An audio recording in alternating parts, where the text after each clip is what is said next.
So that could be that is the intention which is being posted in the WhatsApp. If anybody is interested, they can also come up with working on that as well. So I hope everybody's right now here. I would like to present the PPT. This is based on the line. If everybody, I think every one of us are from background of drawing, is it? Or anybody is away from drawing? I think, okay, so not an issue. It's just take a pencil and then just put the dot on the paper, and then you arrive at a dot or a point, and then you just take it, drag it rather, or leave a path, then you leave a mark on the paper. Please take a pencil and put a dot on.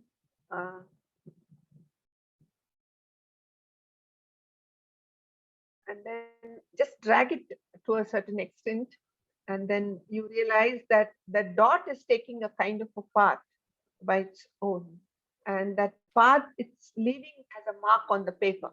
That is the concept behind. It's like a dot walking a path, you know, the trail of path walked by the dot is leaving a trail of a mark. That mark is a line. So this most economical way of expressing through line. One can think of using just the pencil to express the line. And if you look at the tool, the pencil, if you use very sharp pencil, sharp tip pencil, and use it very lightly and gently, you get a very frail and light, soft line quality. And then the moment you think of putting a little more pressure and then apply a bit pressure, and you get a darker line. So while using the tool itself, you're putting a conscious effort on seeing how you are reacting with the pencil. When we, as an person, when we are getting angry, when you are just drawing with the pencil with the agitated mood, you realize that there's a sharp, sharp edged, agitated, squiggly line, sharp edged, and short diagonal lines going haywire. So that itself is emotionally communicating to us that it's you are angry. So if you remember, as a child, I think all of us have, gone through this experience. Probably when we are eating on the plate, when we are eating, keeping the plate on our dining table, and when we are eating, we are just scribbling with the finger on the plate, drawing around and watching what's going to be drawn and so on. We had experienced all this when we were a child. So that's the freedom of expression, what I am looking at.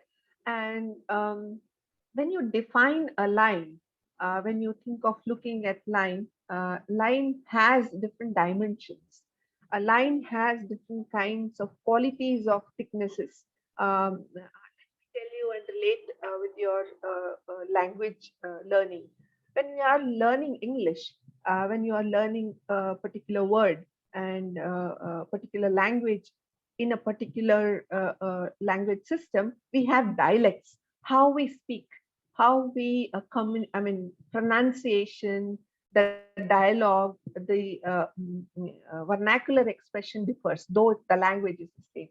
Similarly, it's a kind of an expressive, what do you say, dialect. We call it as a dialect in a particular language, spoken language. So similarly, in line also, we have vernacular expressions in a particular line. Though it's a line, each different line speaks differently. If you take a chalk and draw, it's a ruggedly drawn and unevenly drawn. There's sometimes paste is there, not there on the surface. It's unevenly drawn. So each line speaks in a different language. Each line has its own expression by itself. So we are going to walk through this PPT. 1 minute.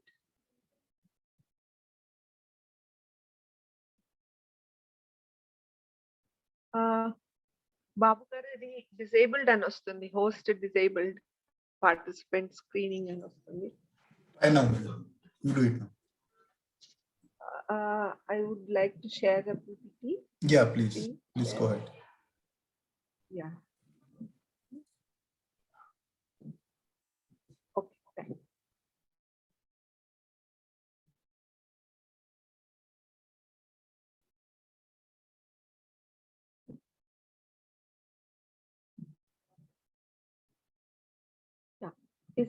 Is it showing? Is it showing, please? Yes, May yes. I know from your Yeah, side? yeah, yeah, yeah. It's showing, it's showing. No, no, 1 minute.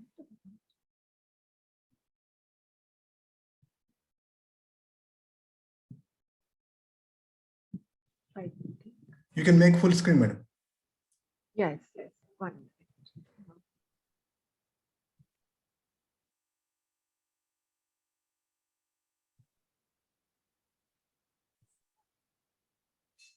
Okay, is it showing? Yeah. Yes, yes. Okay. So now, when I would like to introduce line to you, I would start with a point. When you start putting the dots in a particular sequence and try to join them, you end up with making a mark as a continuous extended point as line.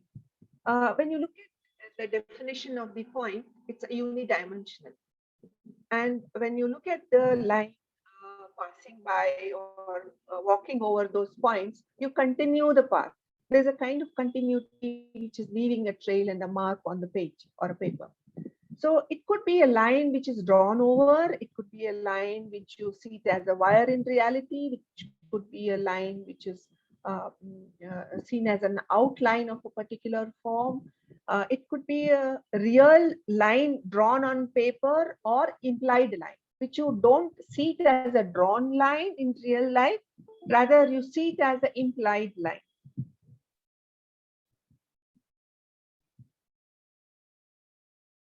Okay, so implied means you try to connect a view or a vision from one area to the other. That itself is a kind of a implied line that indicates. Okay, so these are the ways to understand in a very basic and fundamental level, so that it's easier for us to really understand what the line is all about. So this is a drawn line in terms of two-dimensional thinking. Um, if we look at the this picture, what do you see? If you look at the picture at the left side, you're able to really visualize or just feel the real expression of the human form.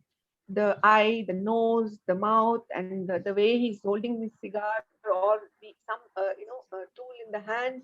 Uh, uh, so you're able to really note down the realistic aspects of the contour, the line outline of that particular form.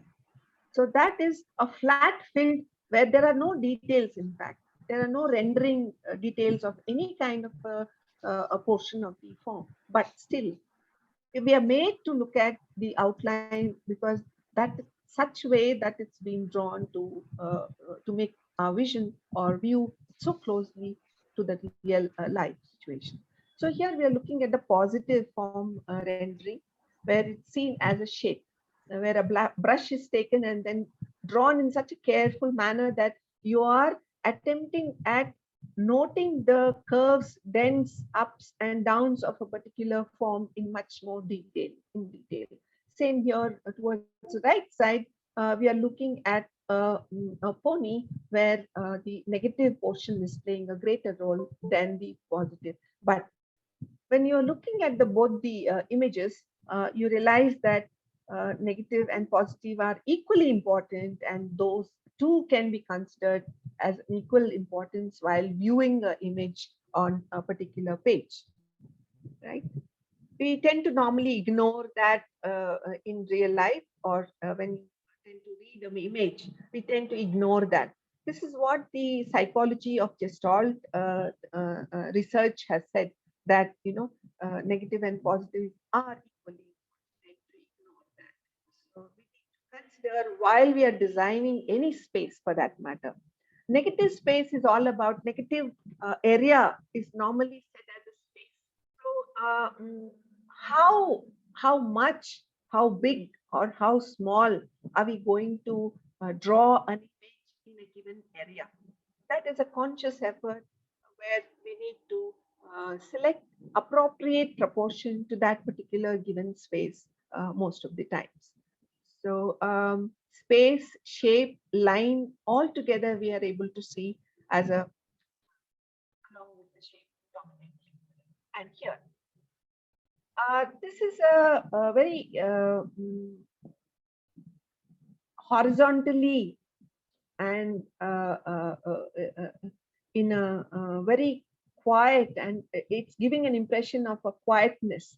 It's a giving an impression of as if it's a farther distant infinite form is being shown in such a way that by drawing with a plain line, just the plain line, a diagonal plain line of the mountain is indicating that calmness, indicating that feeling of distance, and giving the sense of depth and the space. And the more it's coming closer, the more nearer objects are being rendered in such a way that the surface is being shown as recursive, and it shows that there's a coarseness of the mountain and so on. That horizontality, the diagonal lines are calmed down by the time we come to the seascape. So there's a very interesting contrasting lines which are created by drawing the mountain ranges, showing the different levels at the same time, perspective at the same time, capturing the huge landscape in a small area just with the simple lines which are diagonally placed, and wavy lines and horizontal lines are describing totally the character of the mountain range. So what I mean here is how lines are being used to describe a character of a particular area. The earth elevations and depressions are shown quite clearly. And now coming to the letter form, where when we look at the letter form, we understand that this is the most, I would say, first aspect where we tend to look at while writing, most shortest usage of the line form. Through writing letters, we tend to use short lines with a limited size, and we end up getting a symbol out of it. We arrive at making a symbol, which is a notation for a sound. It's an abstract notation for a sound. A particular sound denoting a particular symbol, particular way of drawing a letter has some character by itself. If you look at the edge of the A, if you look at the tip of the A, it has got a certain character which is tipped off, and it has got some characters associated with it. It has got royalty. When you try to describe a letter A there, you tend to see it's more royal, more classical, and so on. There are certain attributes that you can think of personifying a particular symbol. And at the same time, when you look at the O, there's a very interesting swoop of the line, the thin and thick line actually adding great momentum to the entire O. Though this is just a circular form and just mundane circular form, still it's adding so much to the quality of the line and the symbol as well. Similarly, if you look at your MS Word font styles, we are having so much of variety of font styles, and we can pick up any kind of font style based on what is the need of the application is all about. So if we relate this particular line quality to calligraphy, and if we understand the calligraphic method of writing, it has an amazing quality of the graphical quality nature. It's a continuous line drawing with the flow, having a thin and thick line throughout. And you could see the beautiful diagrammatical aspects evolving out of calligraphic lines. When you look at the character of the letters, if you look at the top portion of the letter, here you're able to see the end edges of the letter above. We see the serif letters being ended with certain character, where the edge is curved full, and another one where it has a thin line but closer to the edge. Another one is like a slab, where a concrete slab like a pillar, it's having a weight, adding a weight and substance to the entire letter where it's really strongly standing. That means each line has its quality to inform. Each line has an expressive quality to add a persona to a letter form as such. Though it's a single simple arm line of a letter, it's adding a lot of persona to itself by just having a little extensions and angular lines, thin line and slab line and so on. So this is where the character is associated with the font as such. If we observe the font styles. Now coming up to the observations. This is how we try to observe a particular form. Our eye perceives very essential aspects of a particular object. We try to really draw out the essence or essential aspects of a form. We tend to move from one area to the other and try to pick up the essential aspects and try to look for making a complete form by perceiving. This is a system of perception that we read through. So while reading also, while drawing also, this is how we take up the basic elements of looking at the drawing methods. So very basic line of drawing curve form and completing the bowl kind of form. And then this is how step by step we see as well as draw and make the form complete. And coming to this mm, uh, diagram, if you look at the above forms, these are the organic line-based objects.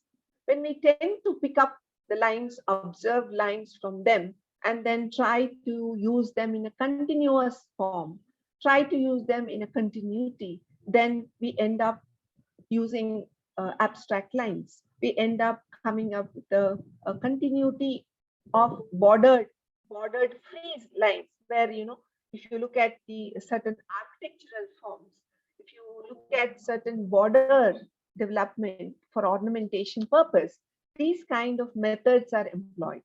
As if now what you see is abstract lines or abstract based, organic based lines are being used in a continuous form. These are picked up from nature itself, like how you see it in the bird feather in and out lines which are being used are again used in the border as such. And the sea-based animal that curved in a line, undulated swiggy line is being used as a form of abstract. So if you look at our craftsmen also, even craftsmen do the same. They do see the nature around, they do get inspired from the natural forms around, and they derive the ideas, they derive the elements from them, and then try to imbibe in their work, whether it's a 3D artifact or whether it's a textile motive development. This is how they go about in deriving the line or motifs or shapes or ornamentation. These you also see certain elements seen in the architectural forms as well. Now coming to this drawing, if you look at the line quality, earlier line quality was a continuous one and firm. It was very clear and even. If you look at these lines, they are even, they are continuous without a break, and it's a complete enclosed shape based motifs. But here you're able to see it's a very observational drawing where you draw a very sketchy light drawing, you repeat again over the drawing and then try to complete to get the appropriate proper proportion and then complete it with the use of several lines as well. And at the same time, using a light lines to depict the volume, to depict the dimensional quality, to depict the distance and the size of the form. It's a more spontaneous, more freely drawn line drawing with the pen and ink. We could see the character of the form down where it's showing the hollowness of the bowl. It's also showing the ridged form below, how the ridged form is taking a kind of in-depth, I mean, taking a rounded form to make a kind of ridge around.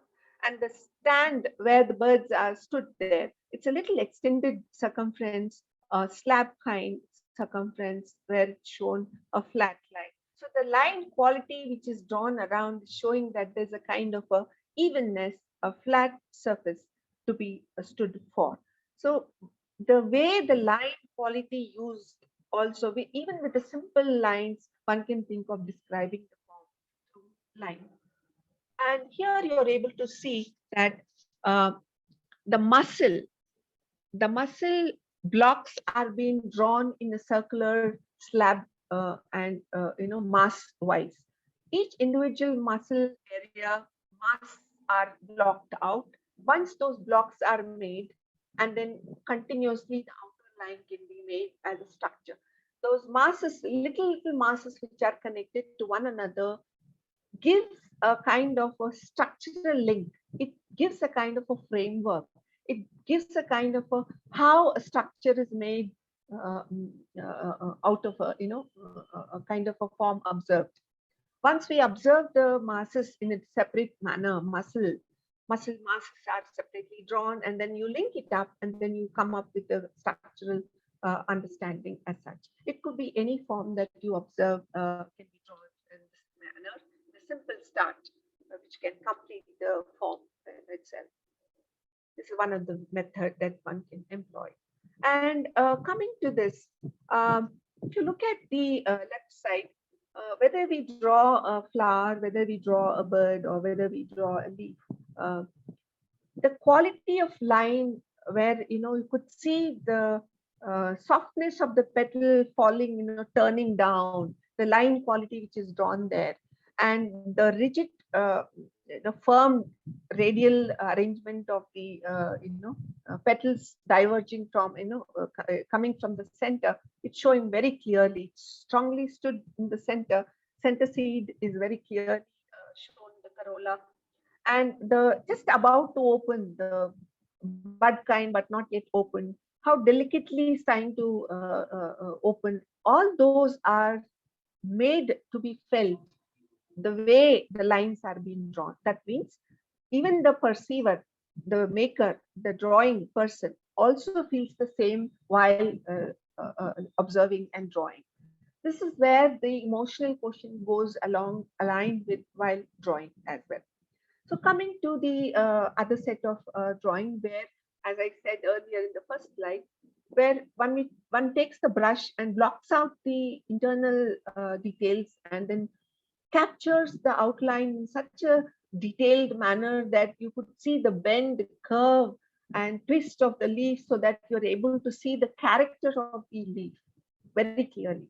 And that way also one can think of rendering. Another side is realistic rendering, where even the veins to the edges and shadows can also be rendered by capturing its details to know its character. So you can specifically say that this is the plant, and this is the family of plant, this is such a plant, and so on. These are the methods of line usage I'm talking about. By doing this, one can think of utilizing all these for making a pattern design for textiles. Either it can go for a weave, or it can go for a loom weaving, or industry printing methods as such. Here you are able to see the way the lines are used in a very diagonal, fast, and then very momentum-based lines. Short but long, and using in a particular direction really helps us. If you can see the lower side of the trees, there are three kinds of lines which are drawn as a sample to let you understand that these lines are used in there to show that the pressure of the wind, which is just throwing the direction of the tree falling across. So that force, that wind force, is quite showing on the drawing itself. That means what kind of lines can be used to show that effect? What is the expression that one can think of applying by using certain quality of lines. So that's where it's indicated. And down below, if you look at the line, we sense inside, we sense that momentum when a javelin thrower or the cricket bowler, when he swings his hand and then tries to throw a ball, you tend to feel that moment, you tend to feel that dynamism, that speed, that moment is seen through. So this is symbolic as well as the implied system that I try to make you aware of. So now, uh, if you look at the peacock sitting on the branch, we are able to see that there are smallest dashes, marks of the lines, and most closest lines coming together to make the darker tone as a tonal value or a textural form. And the firmly sitting feathers of the particular area of the body. You can see the kind of lines used show that it's a firmly sitting feathers which are compactly arranged at the particular area of the body of the peacock. And other rest of the falling trail, the kind of lines, long lines just falling like that, indicates that the lightness, the kind of frail feel of the feathers just falling gracefully, that is expressed through use of lines. So similarly, if you can see the other flower where you can see the turn of the corolla, it's bent turn. If you relate the same kind of a feel when rendering a drape, in Roman times, in Greek times, uh, there were unstitched garments, just drapes, around the body. So rendering those kind of rendered, fabrics, or even if you are wearing a jacket, the turn of the collar, turning of the collar around the neck, how that rendering can happen. This is a similar way how the turn can be rendered. So the use of line, the wavy line, the turning aspect, the surface, it's indicating, though there is no rendering over the surface, there's a feel of a turning aspect of the corolla, which you sense it just because of the line used there. The thin and thick line, just dotted line, gives entire expression so beautifully understood, without even color or without even texture being applied. Very minimal way of rendering. Now coming to the using of horizontal and diagonal lines and curved lines, which indicate different spatial situations, where each area has a distance and each mound is different from one another, each proportion is different from one another, and able to compactly place in a given situation, where it's a huge panorama of landscape. It's been brought into a small size of not, it's a half of A4 size, even half of that also. That is giving a kind of compactness, at the same time giving the scope of a span and showing the infinite skyscape also by just drawing a little contrast lines of curved lines as well. So there's a lot of movement by giving the directional lines as well. Certain lines are going above the peak and certain lines are just horizontal, little elevated, so that there's a little mound elevated from the earth. And now, as I said, these are the different kinds of lines drawn with the different tools. Now that we have lot many tools in the market, in the stationaries, and you can find even more variety as such, but each line indicates a power. Each line has a power to express. Each line can think of communicating in a different manner, and it's like a vernacular, it's a dialect. Though we speak Hindi, we have a different dialect spoken. Similarly, line is a line, but the way the line is used has its effect in its complete expression as such. So emphasizing a particular issue. Here, we are seeing a smooth curved spiral line indicating the surface volume as a circularity. by itself. And another kind of line where it's angular and it's put in a particular given space. So it's kind of a direction. It's showing the both of them are showing direction, but each one has a different effect as such. More formal when it comes to the rectangular and angular lines, and more freer when it comes to the curved lines as such. And coming to the three different kinds of drawing renderings of the stem, where when one tends to capture the details of a particular a form of a branch, we tend to block out majorly certain areas where it's occupying certain space, occupying certain details in one side and lesser side. So the blocking system helps us how the composition of the or arrangement of the stems on the main branch as such. Now coming to the middle one, delicate use of leaves and delicate use of branch indicates very ornamental. And the way the branches are spread around the given space gives a lot of ornamental character, and at the same time using black and using black filled area with non-filled area of leaf with a double line of the stem, adding so much of value by itself. Though it's very simply done, adding a lot of value as a decorative drawing for printing purpose or embroidery, or it could be used for tile design to anything. I mean, uh, uh, uh, if you learn to draw, how to draw, you can do so much. Okay, the third one has very interesting detailing, which characterizes a particular flower or a particular plant family. So, coming to this, when you had in comparison seen to the previous one, this is made into a stylized form. It's slightly exaggerated in its ways, where a particular leaf or a stem is being exaggerated to fit into a kind of an area where it is adding ornamental value to the surface. Looking at the space and looking at the kind of arrangement of the creeper or the stem and arrangement of the leaves, adding so much of value as a decorative element. And if you look at the leaf structure, the repetition of a leaf in a alternate manner and having a little corrugated and decorative edges of the leaves, adding so much ornamental value to the whole design. This could be adopted for embroidery or printing, or it could be inlaid work, or it could be carved in wood, or carved in stone, and so on and so forth.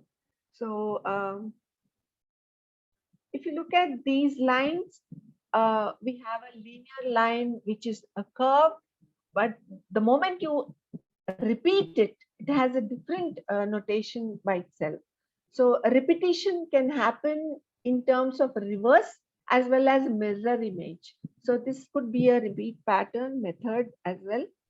And now coming to the textile design, when we take up a particular method of dispositioning, I mean, how we place a particular motif, there are different methods applied. If we take a grid, a particular plan, how we're going to lay down that motif, if we look at the grid, basic underlying grid, if this is the kind of a grid, what is the kind of direction and proportion of the main motif, and lesser to it is a little grass kind which is marked, so that it's adding a lot of texture to it, balancing the motifs overall. So filling area, unfilled area is balancing. We tend to usually learn or teach the students before we attempt a color. We try to teach them to balance black and white first and then go for coloring, so that it's easier for them to visualize color scheme in a better manner. So once they learn how to balance the depth, how to see the depth and elevation and create the depth in a given design, it's easier for them to translate into the respective tonal values of the color. And now coming to the particular framework. For example, the outer form, it could be taken as a leaf as a basis or a flower as a basis, where the outer mark, the outer frame is made in a form of a leaf or a flower. And within that, the motive design is designed to fit into to kind of it's an enclosure. Within the enclosure, the motives are being laid out. So this could be a tile design. This could be a wallpaper. This could be a fabric print or an embroidery. Or, I mean, it can be applied to various ways: stone carving, wood carving, and patchwork, or you can think of multi material. Once you know how to use motive, how to make the motive, and how to use a proportion, everything is evolved around the proportion. So how best you can reduce smalls, big, and in a graded version, if you are able to make your eye move from one another and hold on to a particular composition, then you can do wonders. Now coming to the grid, how a grid helps to develop a pattern. So if you look at a single cell, if you observe only a single cell, how that single square area or a single square shape of a space is handled with, it's a stationary, I mean, it's just a stationary square, no movement. The moment you add the curve, which is taking from one center area to the corner, it's actually making your entire space move. It's a kind of momentum which is created within the given space. So that is a dynamism which is created in the pattern. If you repeat the same thing in a like a tessellated or a repeat pattern, then you create a overall pattern as such.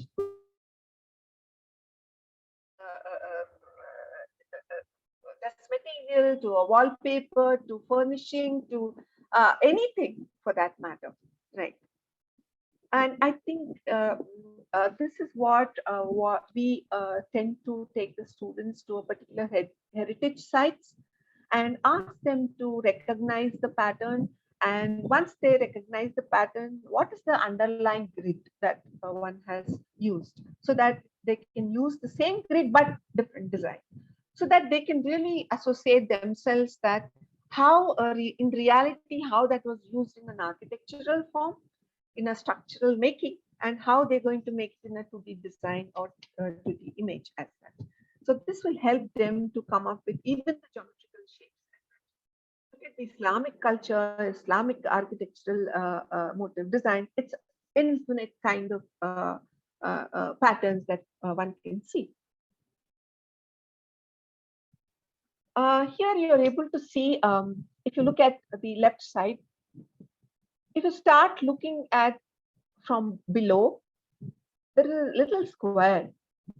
Sorry, this picture, I couldn't get it, photographed in a proper manner. My drawing, I think I lost that. I could take it again. So it somehow flew. It once I took the picture, it flew and then fell into the water. It got destroyed. So here you could see the smaller square where the division of the square into two halves, but in a very wavy line, it's been divided. And to counter it, there's oppositely placed birds. One is in looking at one direction, another is looking another direction to add the moment or rhythm. So to break the monotony of the space is looking empty. So then you add the stem, or you're dividing the space by using the stem branch. So here you're able to see that the placement of bigger bird against the smaller bird, but yet your visual weight or a visual gravity is being again balanced in such a way that though the bigger bird is placed above, you're able to bring back the visual gravity down below by adding a small decorative branch towards the left side bending. So that there's a very interesting, beautiful rhythm which is achieved by placing the bird looking outside the frame.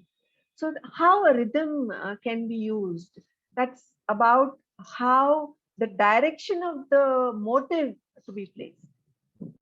We need to observe is that the motive, how, which kind of direction is it placed to create a moment in a given scene. Though it's a small area, how well that moment or rhythm can be brought into the that space.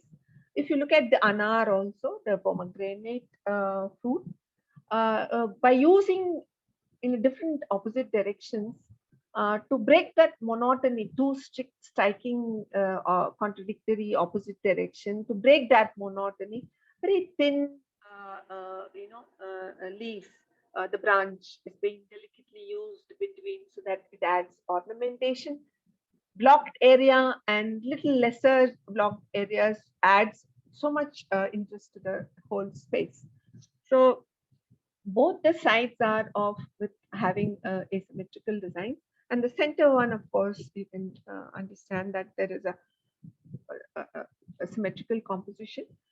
If one sees the kind of rhythmic form of the peacock being used to add momentum to the whole structure of the tree, it's a straight sitting up with a semicircle.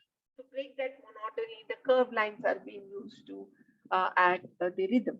And if you look at the border, the extreme two lines above and below, you have a very straight lines, blocked lines, thick lines placed, very strict up and down positioned lines, blocked lines. Between that, the wavy lines are being placed to break that monotony of repeat pattern of the dash lines. So it's adding a lot of mass and lot of interest and weight also to the entire border. And coming to the curved lines, it's occurring, when your lines are reoccurring and forming, it gives a momentum or movement rhythm, adds rhythm to the border. So it's most of the borders, if you notice, it's about the repetition, it's about the momentum reoccurrence of the motive which makes the border. And looking at the bird, I hope you all not getting bored. Are you all there? Are you all there? Yes, Yes, ma'am. yes, of course. Yes, madam, Yeah, yeah, listening. yes, Yes, ma'am. Yes, ma'am. Hope Yeah. I'm not. Is it interesting? Let me know so that. Yes, ma'am. Yes, of Yeah. course. Uh, I all Yes, hope right. ma'am. you'll It's be sharing informative. the Yeah. presentations. Pardon? I said I hope you will be sharing the presentation. Of course, of course. I would like to. This is for Thank you. students. One teacher, one faculty would disseminate to 30. So how many batches you're going to roll over through your experience? I would love to share. Not an issue at all. For sure, yes. Thank you. Yeah. Yeah. So here the lines. When you look at the lines so faintly, so lightly, so gently, they have been used above a feather form, where it shows that arrangement of feathers is so light and gentle and subtle. And if you look at the shell form, the curved, the hard curve of the shell and corrugated form, it's quite stiff and stern. That hardness is quite showing, so that the line aspect of the shell form is quite evident. And you could see the curveness of the shell, the conch, where you have that hollowness shown as, it's as if revolved, and circularity of the shell has been very clearly shown. So the quality of line defines the character of a particular observed form. This is very essential when students are observing the inspirational form. If they are looking out for any natural form for inspiration, let them make a good drawing of that particular inspired form, so that they know in and out of that form to derive some intuitive thought around that. It could be symbolic idea, or it could be direct interpretation of the form surface as well. So it might trigger somewhere aware while drawing, by observing and drawing will inculcate lot of ideas where they can think of. So observing, paying attention, and drawing sensitive aspects of issues from the observed reality adds a lot of sense to expressive quality of their work. So now I think all of you know that it's a combination or a group of fruits, and each fruit surface quality. I think the quality of picture is not correct.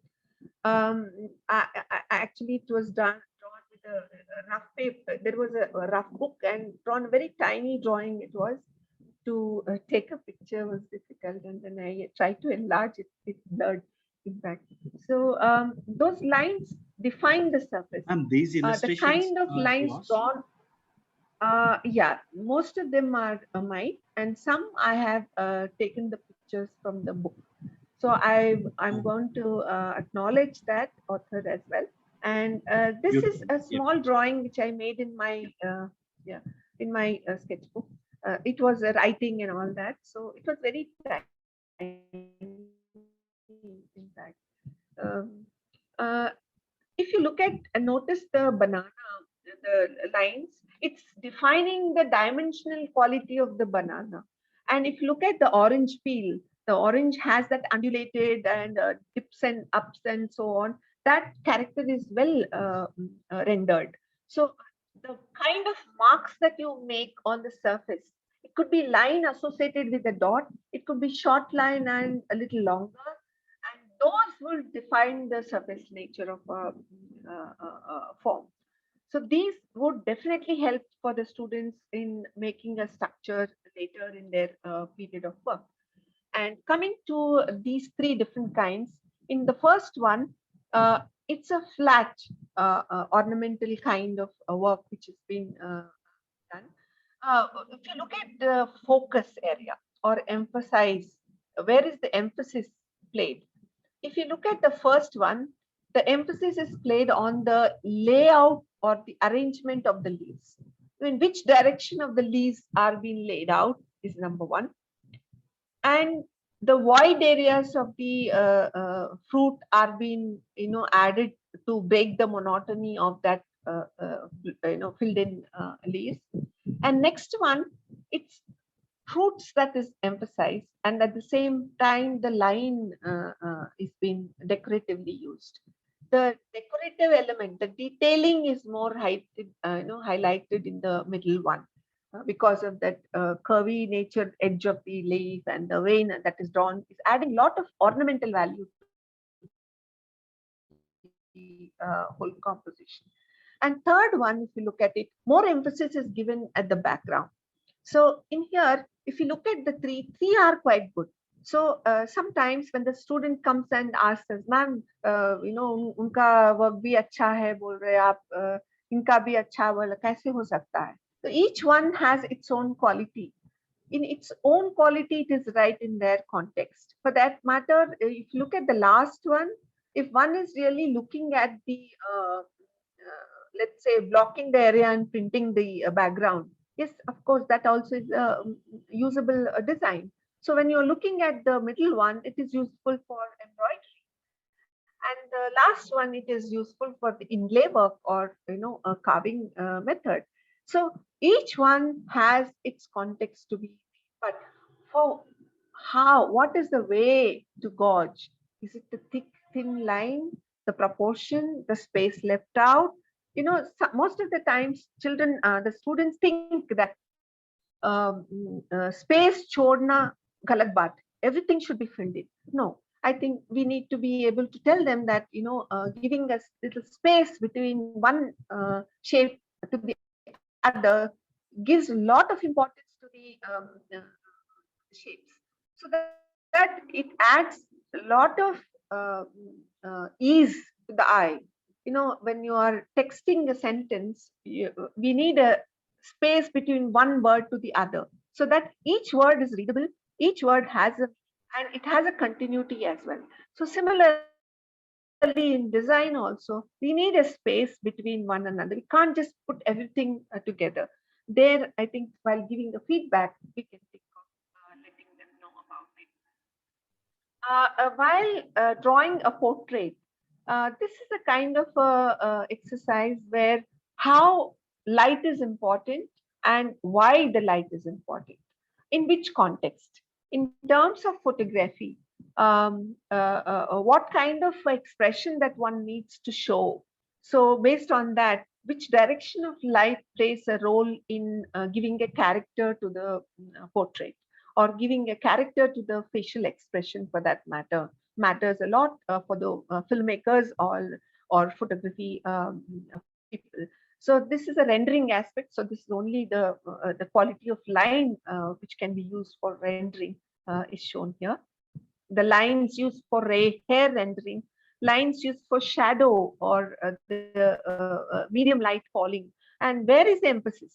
Is the emphasis on the hair, or is it emphasis on the contour of the face, or is it emphasis on the profile, or is it emphasis on the background? So what is the kind of focus played on, depending on what the expression one wants to. The same landscape, how effect is differing based on what aspect you're playing emphasis on. So above one, if you look at it, the treatment is different. Filling, more of a filling, blackened and then gray, so that the forms are emphasized. The forms are strikingly emphasized.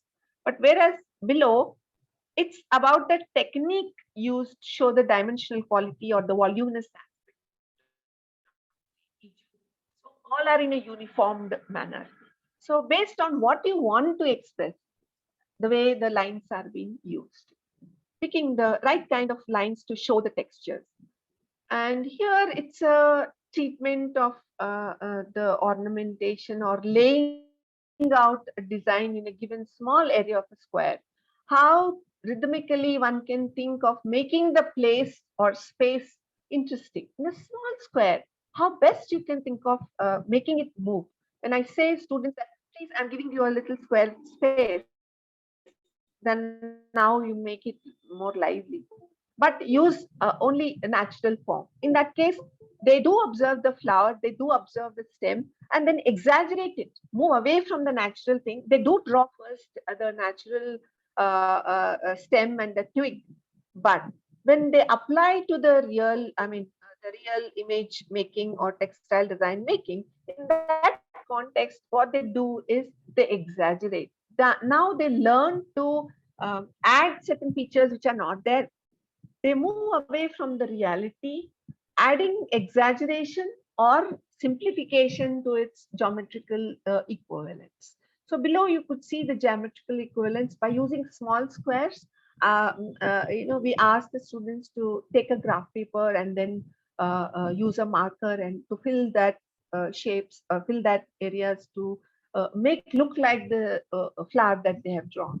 So this is the kind of exercise where they learn how to move away from the reality. They do see first, asking them to see the realistic flower and draw as it is.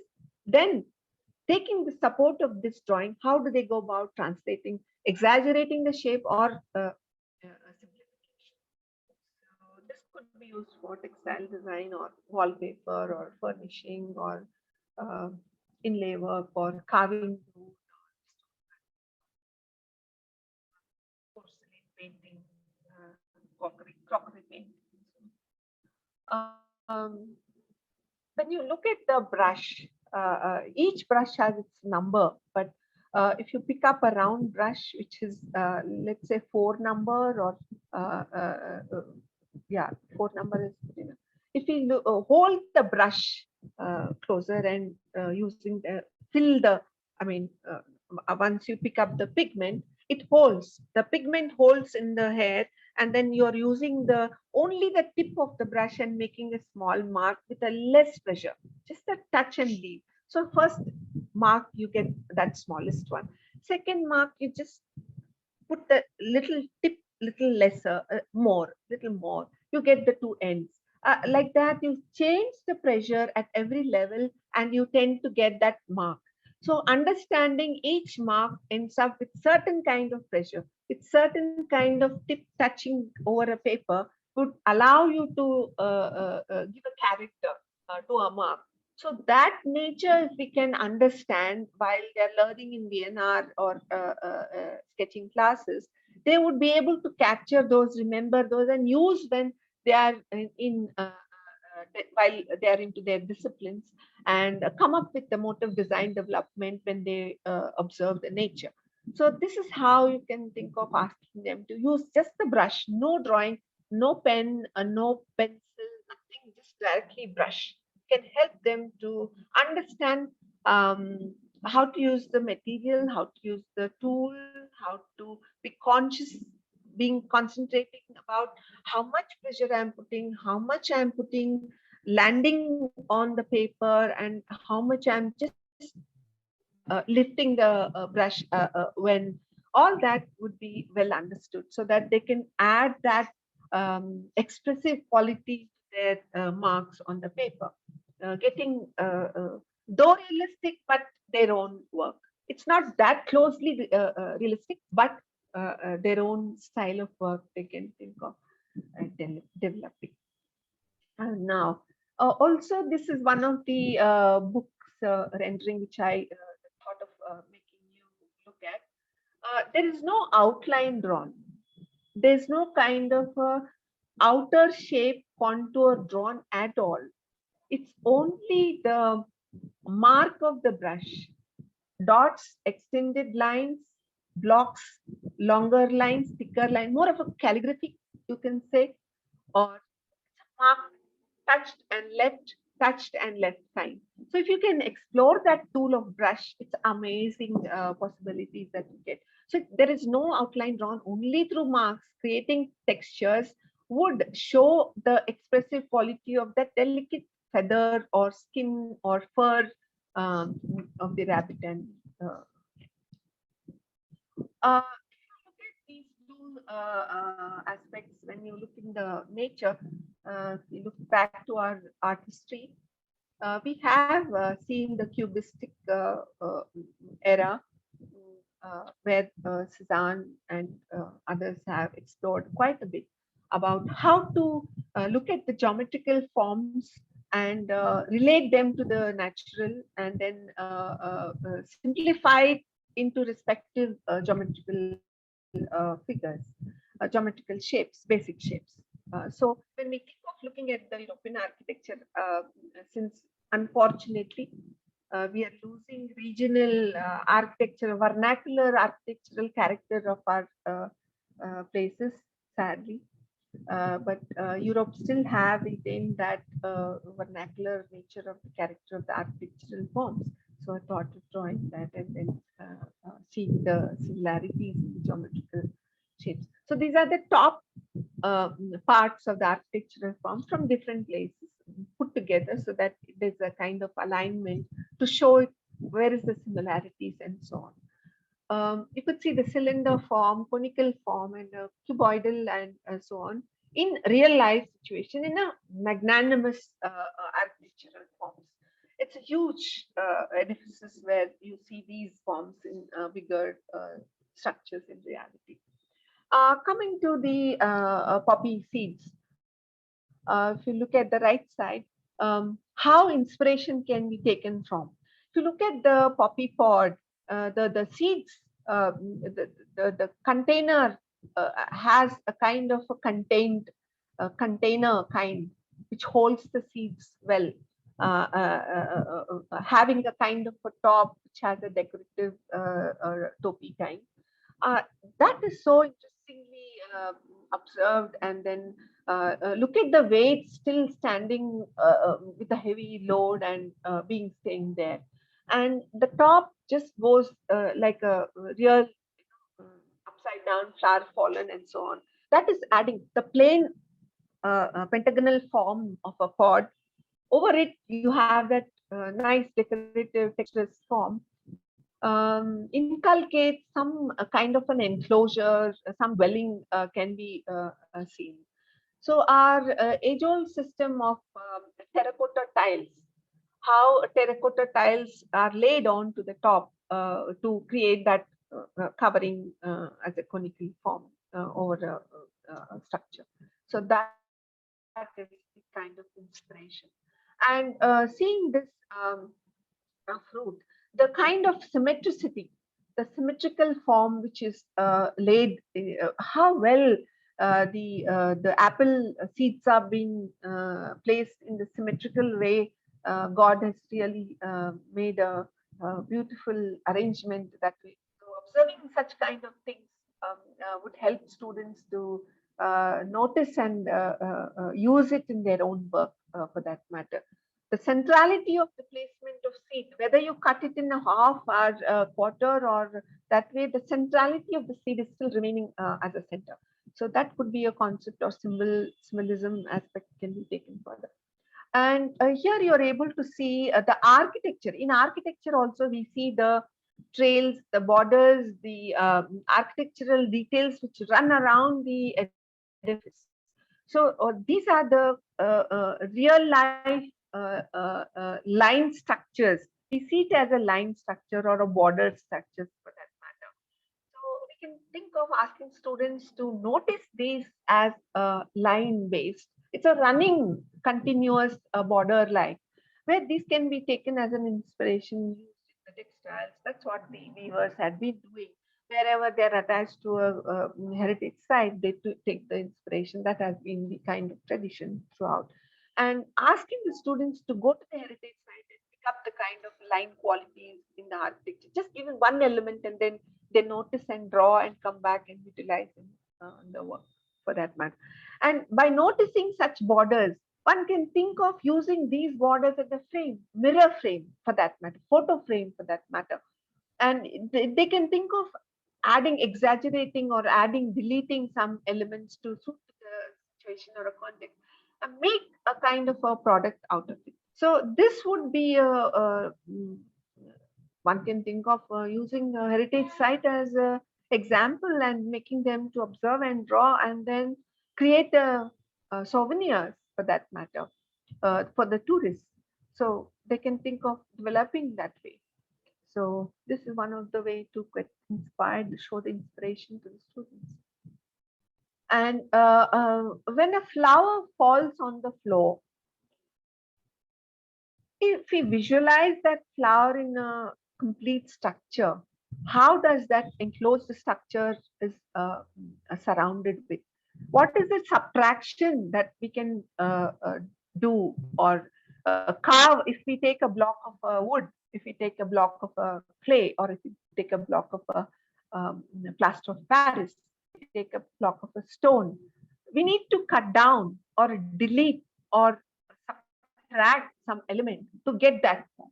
So to make the students understand that what is the volume aspect occupied within a particular geometrical basic form would help them to visualize. If any form they see, they tend to visualize in their basic geometrical blocks so that they can visualize if given a rectangle, they can visualize a form sitting into that and develop a form out of it. Okay, so this is one of the natural form example given to them. This is again motif design development where a pattern is being developed. Given an area, how a momentum can be created. And a people leaf is an example, and the people leaf taken as a very minute shape and then used in a pattern to create a rhythm and to create a momentum. So you could see the right side as well. This is the Art Nouveau example where the void areas, filled in areas and line-based motifs are being very well balanced, counterbalancing the filled in with the non-filled in, where there's a very interesting decorative element playing a role in there. There is a still character of the leaf or character of the flower plant, that particular plant is retained here. And you could see the design, motive design developed, how it has been applied. When a crockery design or a tableware is being designed, for that matter, what kind of pattern or what kind of motive development can play a role to adorn it. So this is one of the example where one can think of looking at how a curved form, I mean the circle is being embellished, having the circularity yet having the kind of momentum. The wavy line, not so evident directly, but through use of stem, but by use of big, small, and medium leaf, having that big and graded shape of the leaves, and the divergent use of leaves positioning in divergent manner, yet falling into that framework, is giving lot of strength and depth to the design. The double layered corolla of the flowers is being used so delicately that it's retaining that delicate value, though filled in, locked in leaves are there. So this is how delicately one can think of designing the pattern, how boldly one can think of. So looking at the effect, what kind of effect that one wants to give it to the ornamentation is defined by what way the shapes are being used, how the lines are being used, and fill and unfill area, how they balance to give a delicatness to the whole structure. So while they're learning in the foundation, they are asked to draw the still lifes. Why? Because they try to understand different features of the object, the curved lines, all the, if you look at the top group, all the similar forms are being grouped. That means how different curves, what kind of different curves are there in nature and otherwise, and what kind of angular lines are there, what kind of diagonalities or the horizontal lines are there in the objects. While observing those, they will record in their mind, and then they apply it when it's needed, when they are supposed to imagine and draw. That's the reason they have to be trained in still life while they are in foundation program. And the kind of lines used is to depict the volume or the mass or the structure of the form, basically. So by noticing all these, they would, the details also would, they would use in another in future class. This is why, because when you are using, in schools, we are being taught a new language, that is Hindi or English. While we are learning that language, our teacher used to tell us, for one word, what are the different similar words. Please see the different meanings of the word, and then you come up with a word and make a sentence. So similarly, in drawing also, we can ask the students, what are the different kinds of curved lines you see it in nature or observed lines. Then now you use these curved lines and make a composition. So what they are doing now, this is a language of visual language. That's again a textual language where we learn the vocabulary. Telling them this way, I think they would really register well, and then they try to understand easily and then go about applying. Otherwise, they are little disassociated because they're into confusion. All the 10 years or 12 years, they have learned the text-based knowledge. They've learned writing systems and by hearting and text-based hearing, theoretical hearing. And suddenly they are into the visual world where it's totally with the visual language. Everything they have to say it in visual manner. So they are little confused. To let them understand that they are entering into a new phase, they're entering into a new arena where this is a totally different shift. You need to talk through work. You need to say through words, through pictures. In that case, they have to only no talk, but only visual. So that is the standard or stand that they need to be told. Then they they become conscious and also comfortable in making mistakes and letting them express. So that comfort zone we may have to create as teachers and telling them this is okay, but you're into a new world. So you're learning new words and you're going to make sentences. So that gives a lot of allowance for them. And now coming to a kind of, as I said, the brush marks and the line as such, and the dots. So these are used in this particular nature. What I do is sometimes I give only these kind of elements what have been drawn at the left side corner. One circle, one curve, the other side facing, the reverse side facing, and a little more detailed ones. And then I would ask them to use these. If at all you want, you observe one of the stem and then attach these to that and make a kind of composition. So they go about making these, and then if at all at the most, if you want to add a texture, you add only dots.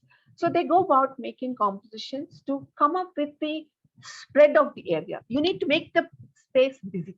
How do you make the space busy? So these are the tools to you and you make it.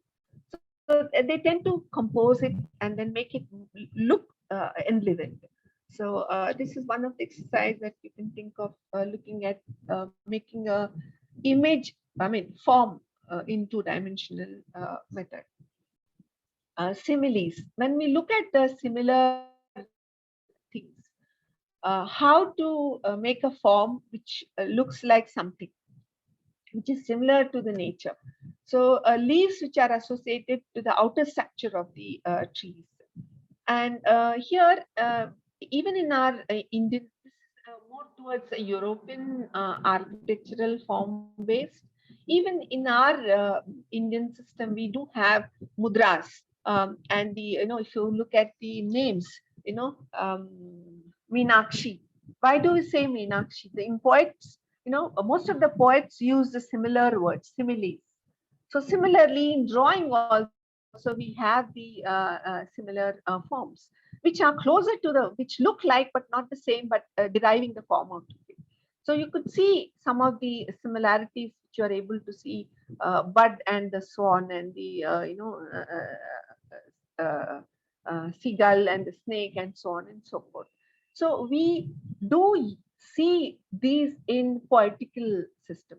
In Hindi or in Sanskrit words, Meenakshi, Kamalanayani, Matsyagandhi, all these words, where did it come from?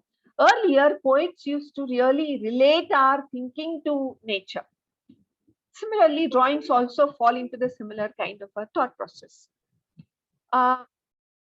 When we look at the different kinds of borders in different cultures, we do see the borders worked around with local or that period, that time period's style of flowers. So here you're able to see different kinds which are being written. Persian, that's how you recognize a particular time period's ornamentation. You could see one particular design and say, oh, this is European, this is Scandinavian, this is American or Mexican or African or Arabian, or you could say that this is Indian or Chinese. So why? How? That's because of the nature, the character, the characteristic features of that places. Certain plants, certain flora, fauna belong to that climatic condition, geographical condition, which remained as images, remained as decorative ornamentation in certain articles, certain artifacts, certain day-to-day life objects to adorn them. So they're still there in museums. When we notice them and redraw them, we realize that they are so different from ours, because we don't see some flowers which are not grown here. So we can't associate. So please tell the students whenever they're using nowadays, it's so good in a way, but at the same time not so good for the design students. They should be able to recognize what is ours, where you can relate. When you can relate, you feel so happy and better, and then use it more emotionally, more fluently, and make it yours. But the moment you see other kind of design, you're only cut pasting it. You're only using for sake of superficial way of using. not relating yourself emotionally. So that's where you also make the effect of the drawing as such. So you can tell the students to make a visual vocabulary diary for that matter. It's like how our English teachers in olden days when we were in school. They used to tell, please read today, you have learned 10 words per day and write down in a notebook. Similarly, asking them to look at our own Indian tradition and asking them to note down what you have specially seen in this monument. And what do you think about this monument? Which belongs to which time period? So that this design is belonging to that time period. So that they can actually relate with their artistry, aesthetics, and drawing and your design as well. So they're actually connecting to multidisciplinary aspect of learning. So this way you can think of making them to look at the learning diary. This is again a photograph from one of the book where I've taken from the uh, Baroque kind of design.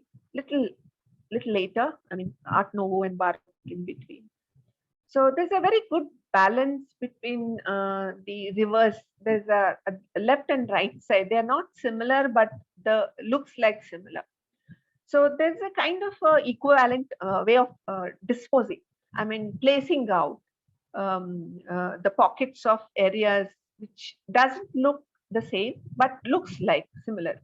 Similarity is making us feel that there is unifying composition. Uh, Same here as Gestalt theory says. This is a Scandinavian, Spanish kind of little drawing, which I picked up to make it work for our Gestalt theory application. Though there is a variety of trees drawn, but still you feel there is a similarity because of that pockets of whites left out in a similar manner, but not the same. The direction of the birds flying, all that is making a kind of a unified composition. Coming to the carpets, why I'm taking carpet design is when you look at the carpet layout or a design pattern, the composition, we do see borders as lines. We do see the different segments which enter into the center is with the lines, demarcation, that is a line. So even the line is embedded with the borders or designs. So depending on what is the context, do the center is with heavy, profusely designed pattern, is it needed? Or is it that outside, the peripheral area of the carpet is need to be heavily adorned? So based on what kind of context that one is looking at, mainly the carpet is made for the prayers and at the same time to lay out on the floor to keep it warm, to make it a little warmer and cozy. And also why the floral design is mainly used is to make it look like a garden, make it look like as if you're walking on the profusely blossomed garden. That is the whole concept behind. So that's the reason why a lot of fauna has been used in the carpet designs. If you look at each border is having a sense of giving a space, and each area is given importance. And at the same time, holistically, if you look at it, it has a good composition on its own.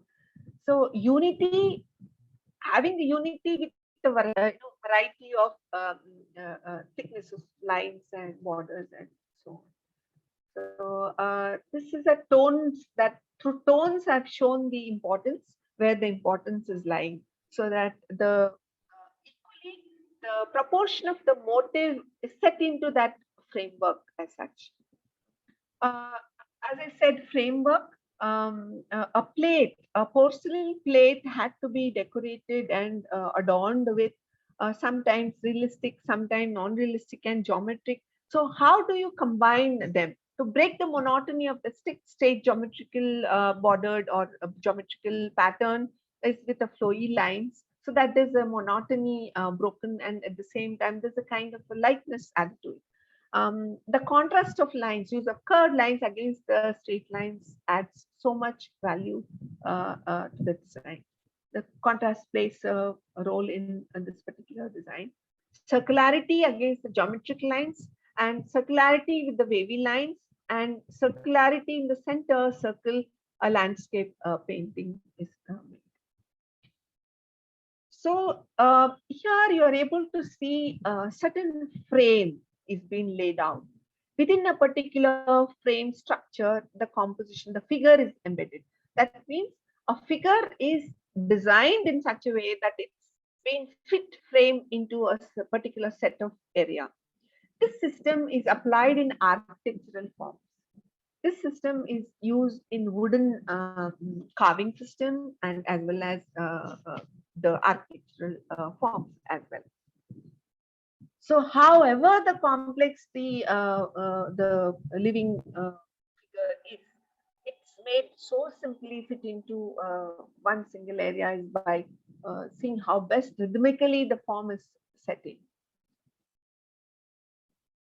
Here it's a very simple geometrical lines playing a role to activate the entire space as a pattern, creating a pattern within a boundary.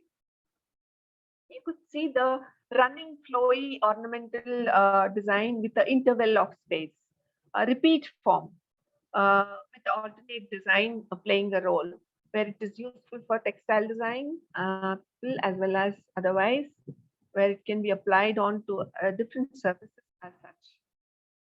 And same thing what I have told earlier, the fitting into the frame. Looking at Indian architecture and sculpture as such, if you look at the formation, the figure, complex figure, can be made fit into one structure. Look at the pillar structure. It's a slab of rectangular form. Within this slab of rectangular form, one has to carve so daintily and delicately. One has to carve out the features and carve out the rhythmic form, bending, twisting, turning, and so on, which can fit into only that specific area. The form has to be carved out. I mean, subtracted without chiseling a chip out of any of the feature as such. So how delicately, how ornamentally the structure is evolved. So the same way in other architectural structures as such, this is Byzantine to make you look at the, here it's again extension of the surfaces. How a pattern can evolve, even if we take a bamboo strips and then weave it, it can become a fence. And even if we look at the kind of ornamentation in the Roman architecture, we do see that kind of twisted form, spiral structure. The brick or the stone laid out has a pattern by itself. So again, as I already spoke, surface extension, repeat pattern built upon a square and circular basis. You could see the kind of spiral circle being repeated. How a twist of the flower plays a role in bringing a circularity in a square. Same here, repeat reverse positioning of the motif, and all over spread of the overall spread of the area by repeat pattern. And the structural aspects, the ornamental structural aspect, by looking at the natural forms. How inspiration can be taken from the natural forms, the internal structural elements. How to observe the internal structural elements and derive out of it and see that you can give a different form out of it. So by looking at a shell or a pine cone or a flower, you can derive so many ways looking at the structural elements. That will only come when you observe and draw. Observe and draw, see the details, look into the kind of structural elements, then one can think of deriving out of it. And even we as human beings are with a structural framework, otherwise we would collapse. So we have a a bone structure which is in place. With God's grace, every part of our joints works so well with the coordination, great coordination, where we are built in a particular structure. So that also is a kind of inspiration to kind of create altogether. All living beings would have this kind of a rib cage arrangement as such. Mm, Looking at the tree structure, the branch arrangement, each tree has its own character. Each family of a tree would have a different kind of nature of growing. So observing that itself would give a lot of sense of structure building. A mass, a line, shape altogether. Uh, Looking at the foliage, how the leaves fall onto the overall structure of the tree.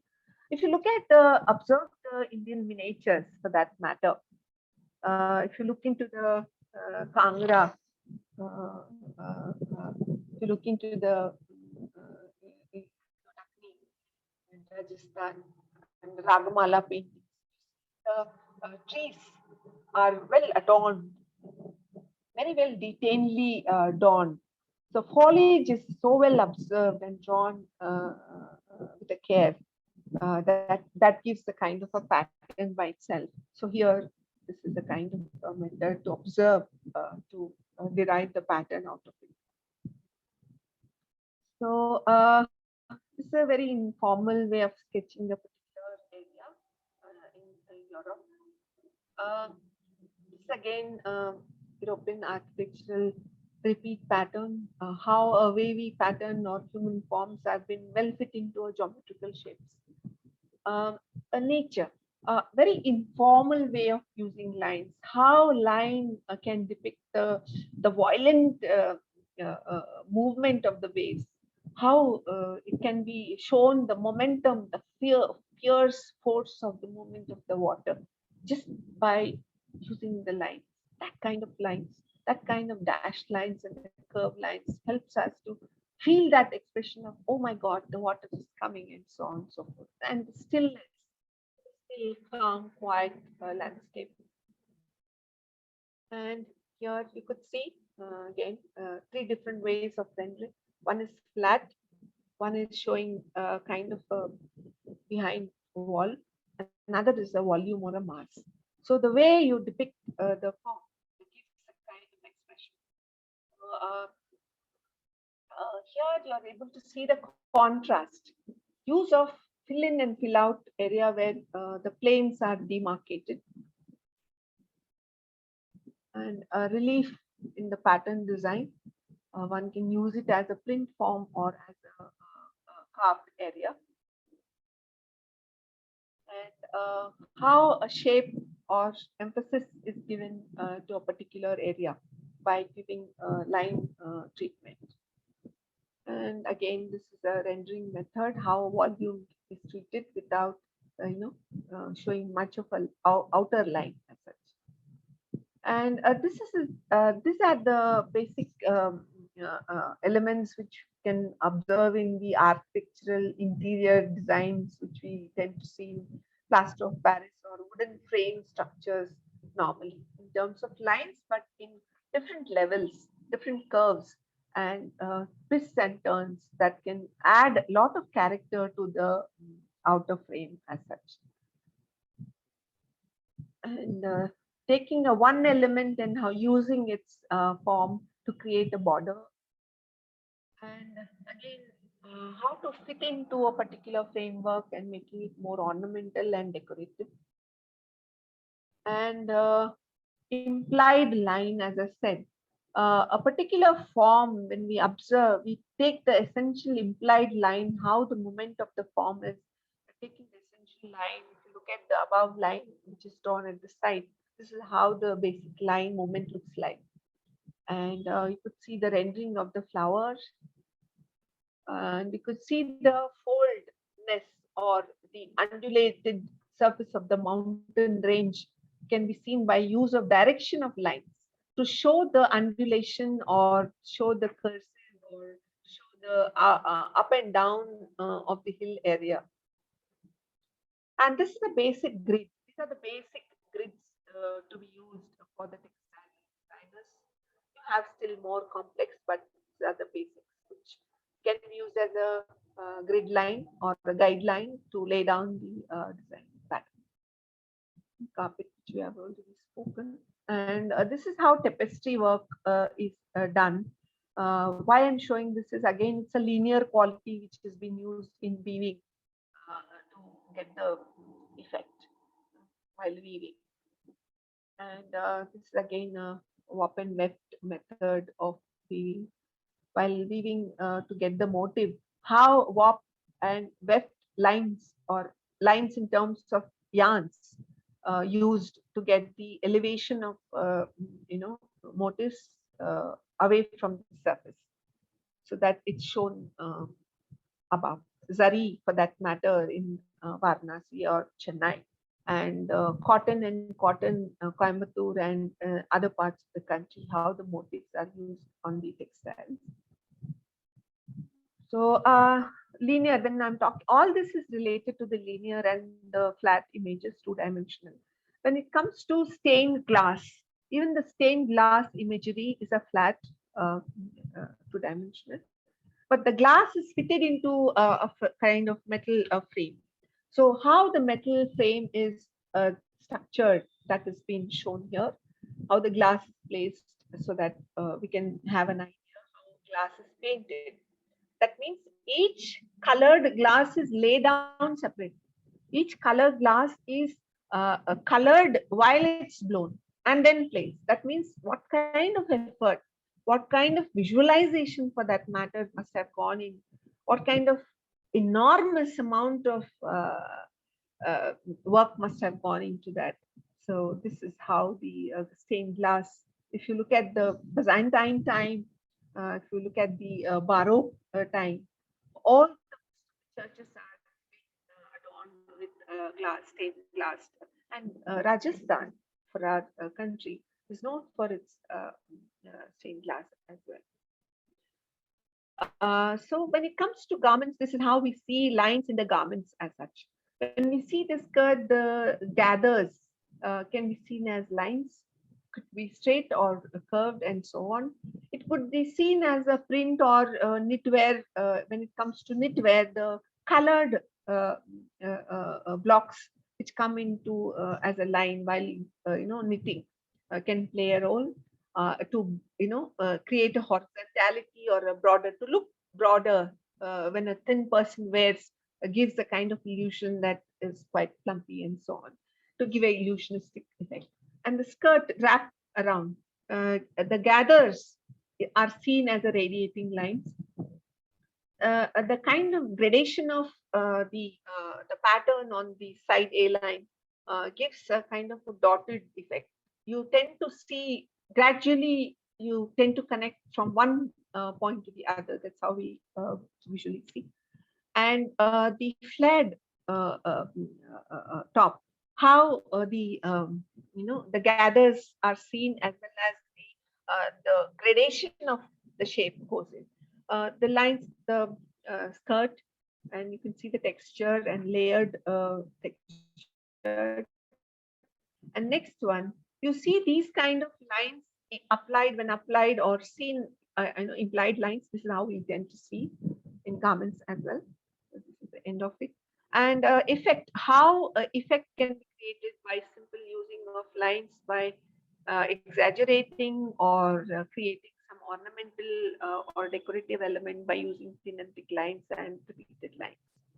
Yes, now, thank you.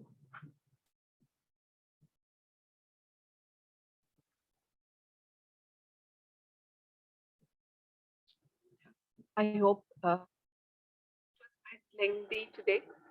It's almost like 4 o'clock. Hope yours must have left.